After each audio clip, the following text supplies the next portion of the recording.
خلاص انا جيت تاني بقى، خلاص كده دي النهايه، خلاص يا جماعه ما تقلقوش. شلت المكنسه.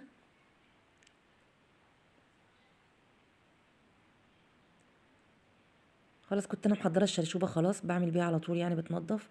بكون يا جماعه حاطه فيها مثلا حبه ايه صغيرين، حبه شاور جل، لا او مثلا منظف الارضيات او الملمع او اللي هو بيبقى حاجات بتدي ريحه كده جميله يعني. مسحته كله بقى كده وخلاص، يعتبر كده خلصت. ورا الباب طبعا اهم حاجه.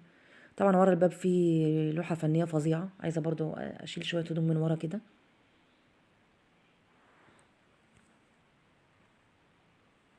بس كده يعتبر خلصت.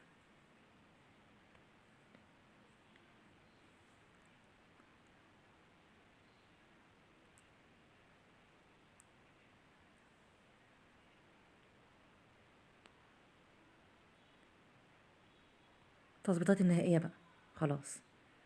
اشيل الكيس بقى زي ما قلت لكم، خلاص كده الموضوع ده كده بينتهي خلاص الحمد لله. بصوا الاوضه فرقت ازاي، بصوا فرقت ازاي عن الاول. الاول كان المنظر رهيب يا جماعه.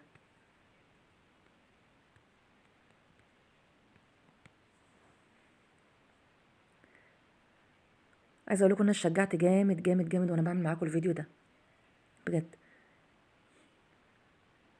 خلاص كده بقى بفنش اخر حاجه، اللي هو بمسح التسريحه، بمسح المرايه بتاعه السرير، بس للاسف ما جاتش الحته دي.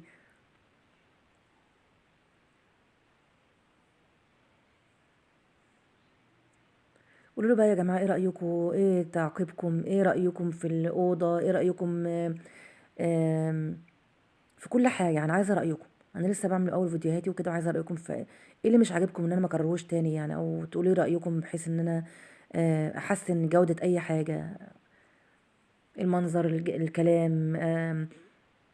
وبالمره قولوا لي على الديكور، اغير حاجه في الديكور برضو.